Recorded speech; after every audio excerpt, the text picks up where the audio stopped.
We have a GMA exclusive now. Actor Corey Haim's mother, Judy. She is here, and she's going to speak out for the first time since her son's sudden death last year. The coroner found that her son died of pneumonia. But before we sit down with Judy, let's take a look back at the career and tragic death of Corey Haim. Wimps do that, didn't you know? Just like big, strong guys. Just 14 years old in 1986, Corey Haim was already a star, playing the title role in the film Lucas. Can you imagine that? Turning from something ugly into something beautiful? He seemed poised to become one of the best actors of his generation, but instead his larger-than-life persona soon eclipsed his artistic promise. Guys, Corey. By the end of the 80s, he and his friend Corey Feldman, known as the Two Coreys, were scoring big at the box office with hits Lost Boys. Yeah, well, what happens if my mom is dating the head vampire? And License to Drive. Said he has a license and you don't. It seemed like all of Haim's real-life dreams were coming true. But the teenager, who had come to Hollywood from Toronto with his mom when he was 12, was quickly sliding into a substance abuse nightmare. I felt guilty about myself, everybody, what I was doing, no work, this and that. Haim said he smoked marijuana for the first time at age 15, and by 19 he was fighting addiction to Valium and crack. Work dried up in the 90s, but Haim's addictions continued to spiral. He cycled in and out of rehab, as he told us in 2007. For me, rock bottom was I can't look in the mirror anymore. Are we in it? Finally, that same year, he was given a second chance in The Two Coreys, a TV show about his relationship with Feldman. It's not personal to you to just love everyone in that movie. He was also getting some roles in films again, living with his mother, Judy, in North Hollywood, which is where she took these never-before-seen photos, her son caring for her while she battled cancer. But on March 10th, 2010, the moment his family and friends had always feared. Oh my God, my son, listen, he's not breathing. 4 powerful prescription drugs were discovered in the home, but the autopsy ultimately found that the 38-year-old died from pulmonary congestion. A tragic end for the young man who once said, quote, "I want people to think I am just really, really good." And Corey Haim's mother, Judy, is with us here now. It's good to meet you, Judy. Good to meet you. I know that you have been battling cancer. How are you doing? Yes, I'm doing okay, considering, yes, I'm doing fine. I'm hoping I'm in remission. I had my, I'm finished with all my treatments. Good. Yeah. I know that your son, you moved in together after you were diagnosed because he wanted to take care of you, and that's something that he always wanted to do. You all were so incredibly close. I mean, yes. How have you gotten through this almost year now? Well, it's been very difficult, oh my God, to say the least, you know. I was diagnosed July, I think, 2009. And it was a shock. It was a shock. My daughter came down as well for my operation. My son was there, and then she had to go back to Toronto. Corey and I lived together. I lived with him, by the way. It's, you know, a lot of misconceptions out there. Right. And he was awesome, I have to say. He was really petrified. He didn't know what to do with it. He was really scared.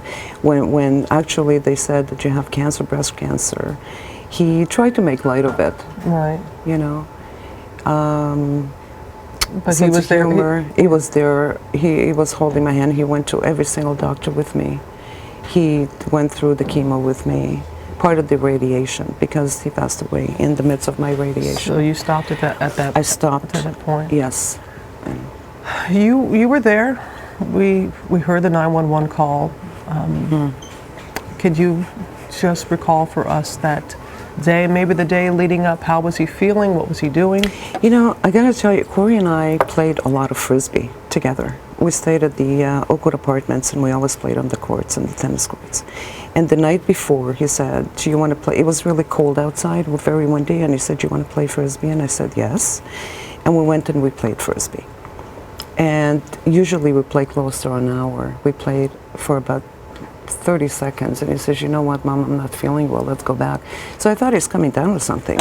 So the night went fine, and the next morning I came back from my radiation, and he started with a fever. He started getting sick with a fever, so I was like home with him all day trying to monitor his fever, putting compresses on his head, giving him a whole bunch of stuff, you know, trying to give him a lot of drinks, and that's the whole day went like that.